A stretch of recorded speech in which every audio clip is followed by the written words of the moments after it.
Mark Filterman, vous avez donc écrit un livre très étonnant qui s'appelle Les armes de l'ombre et dans lequel vous nous expliquez que, en dehors des armes qui sont couramment utilisées et ostensiblement utilisées, les inventeurs d'engins de mort ont mis au point des armes qui permettent de déclencher des épidémies, de déclencher des tremblements de terre, de déclencher des mutations génétiques, de déclencher des catastrophes climatiques. Et ce soir, j'aimerais qu'on parle plus particulièrement d'un aspect de votre livre qui est fort intéressant et qui intéresse beaucoup de monde en ce moment parce qu'on vit dans cet univers en permanence, dans cette ambiance. C'est la question des armes électromagnétiques. Quand je dis qu'on vit dans cette ambiance, on vit dans une ambiance qui est sans arrêt parcourue par des millions de phénomènes électromagnétiques, que ce soit les ondes de la télévision, de la radio, des téléphones portables, et bien d'autres, tous les appareils électriques, les appareils de cuisine, etc., qui eux aussi émettent des ondes électromagnétiques, et également, alors, semble-t-il, des armes, c'est-à-dire des moyens de modifier les états de conscience ou les états physiques ou les comportements ou de tuer, et qui sont ces moyens sont donc utilisés par les militaires. Alors, d'abord, qui êtes-vous, Mark Filterman? Comment avez-vous eu l'idée de vous intéresser à ce genre de sujet? Quel est votre domaine d'expertise, comme on dit maintenant? Bien, bonsoir. Donc, moi, j'avais commencé à m'intéresser au domaine du radar à partir de 1976. C'est à cette date-là que j'ai eu mon premier radar. Donc, évidemment, pour un radio amateur avec un radar à l'âge de 16 ans, ça faisait un peu bizarre. Donc, j'avais déclaré le matériel, effectivement. Ah, vous avez eu un radar à vous? Oui, j'ai eu du matériel radar. Les photos sont d'ailleurs visibles sur mon site internet où j'ai terminé en 86. Il y avait une dizaine de radars avec des puissances qui allaient jusqu'à 450 kW. Donc, c'était pas du petit matériel parce qu'il y avait un blocos rempli de matériel. Il y avait plusieurs tonnes de matériel.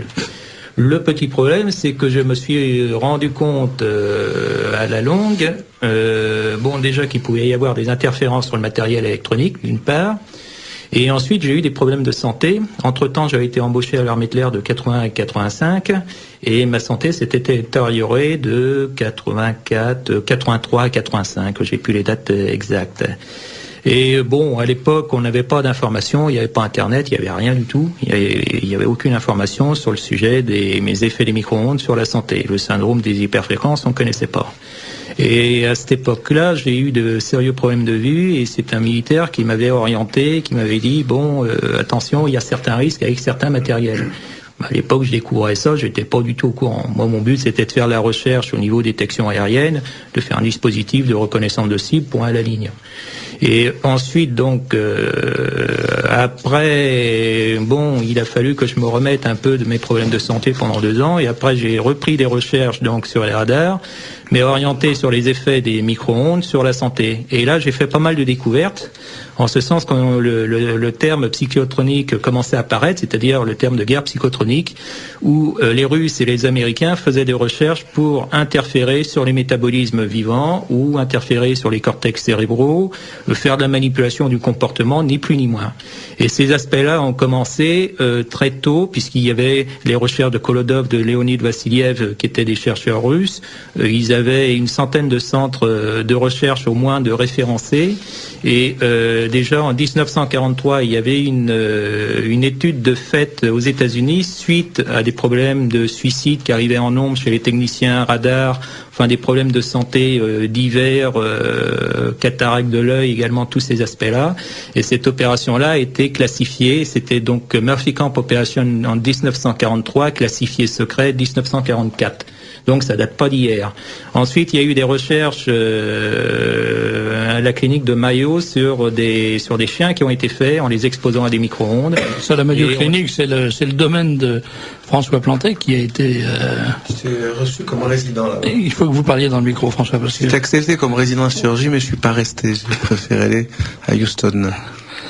Alors, donc, ces expériences à la Mayo Clinique se sont déroulées en quelle année?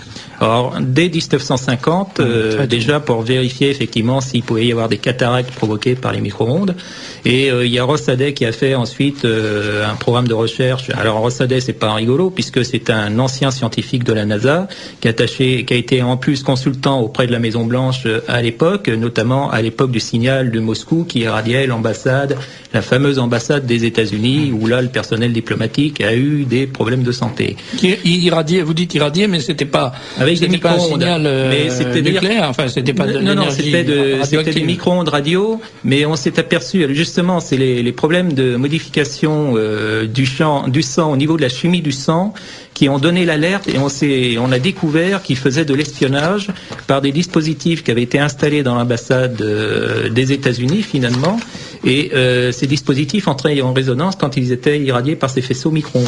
Donc on peut dire que les premiers qui ont mis au point des ondes, des armes de cette nature sont les soviétiques ou sont les américains, ou ils l'ont fait ensemble? On peut dire qu'ils l'ont fait ensemble, et d'ailleurs les problèmes, je me demande si l'expérimentation Philadelphia Experiment, la fameuse Philadelphia voilà, si c'est pas plus précisément, parce que bon, ça a été romancé, il y a eu un film de fait là-dessus. C'était un essai de voyage dans le temps. Voyage dans le temps qui aurait été provoqué par une expérience d'invisibilité. Voilà. Mais si on part du principe que les premiers radars fonctionnaient sur les mêmes fréquences que certains appareils domestiques qu'on a actuellement dans nos cuisines, je crois qu'on a compris pourquoi on a changé les fréquences. Oui, bien sûr. Et pourquoi, justement, à l'époque, cette opération, Murphy Camp opération, a été déclenchée. Parce que ça devrait quand même donner à réfléchir aux gens qui persistent à avoir des fours micro-ondes dans leur cuisine, parce que...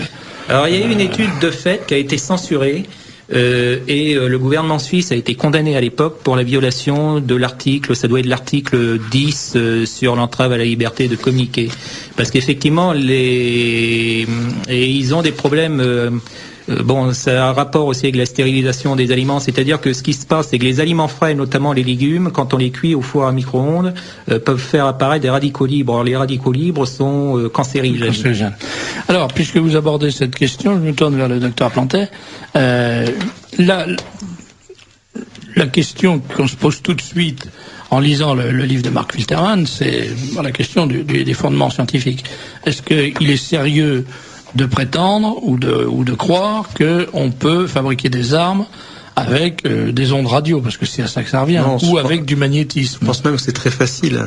C'est des systèmes extrêmement faciles qu'on doit pouvoir fabriquer en allant à Monoprix chez le droguiste du coin avec une pile Wonder, comme faisait Nikola Tesla. L'appareil avec lequel il a fallu faire exploser le Brooklyn Bridge, c'était 3 fois rien. Ça avait la taille d'un réveil, il y avait 3 fois rien dedans. C'est toujours les mêmes choses, c'est des bobines de cuivre en général.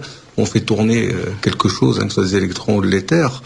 Mais les bases scientifiques, elles sont à la fois parfaitement établies et extrêmement mal connues. C'est des sujets qui sont, pour diverses raisons, l'étude a commencé à peu près avec Gilbert, un curé de campagne anglais en 1600.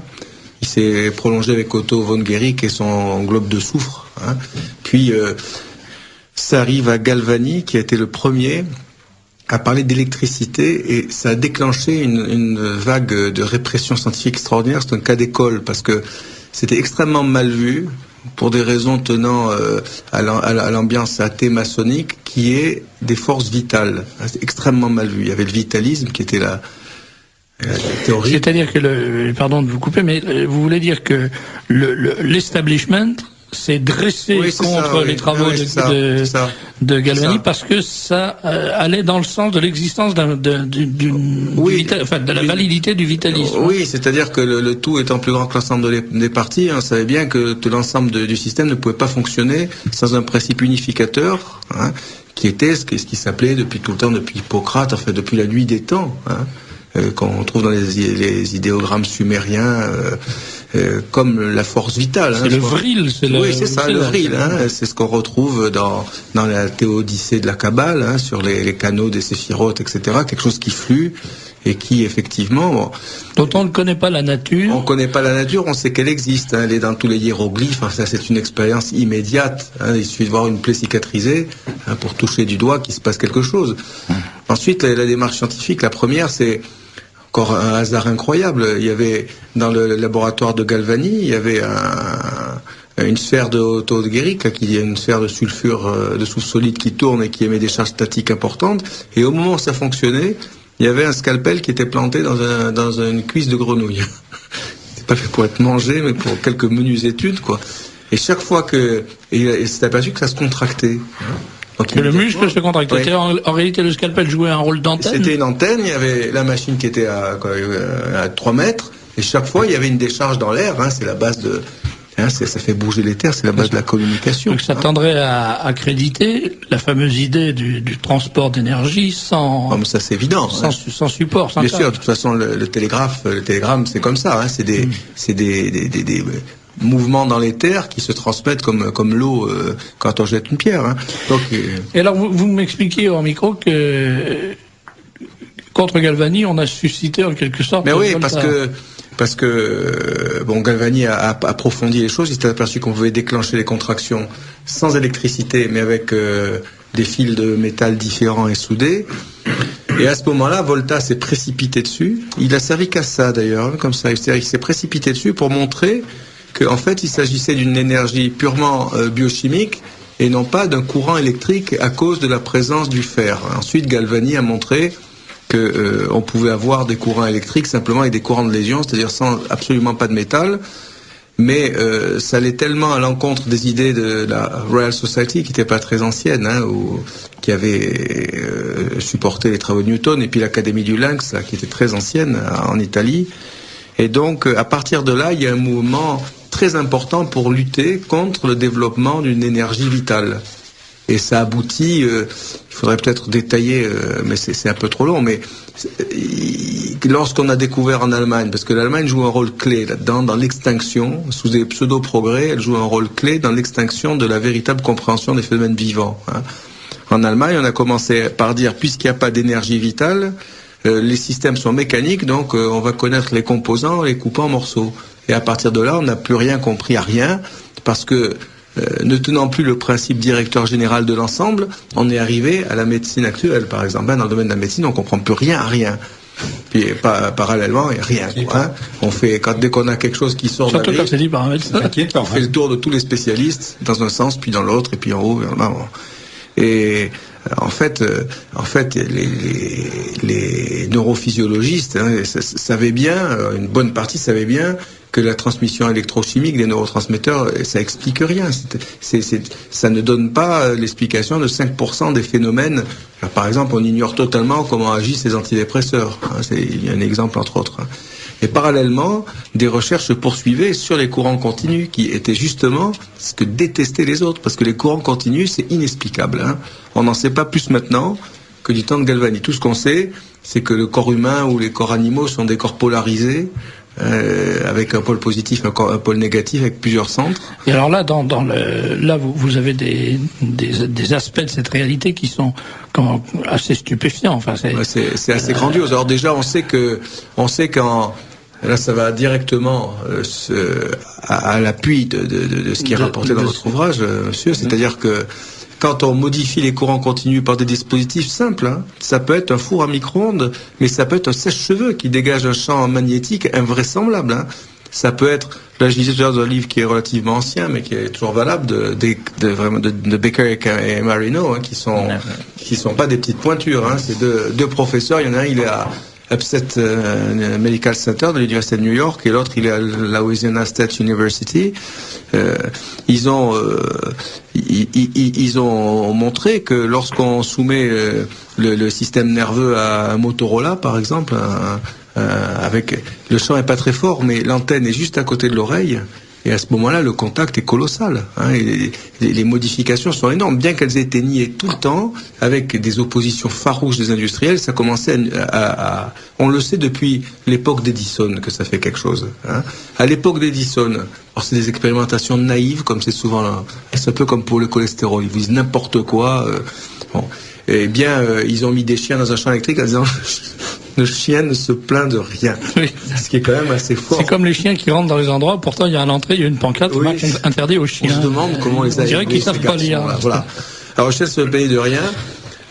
Et après, ils l'ont fait sur des hommes qui n'ont plus se plaigner de rien. Mais au même moment, le professeur Darsonval, qui est quand même un nom connu en France, qui a été un de ceux qui ont développé le plus ces choses-là, montrait que l'effet on-off d'un champ électromagnétique créait un phosphène qui est maintenant c'est-à-dire un choc lumineux. Une impression lumineuse à l'intérieur du cerveau. Après, c'est Beer, dans les années vers 1930, qui l'a confirmé.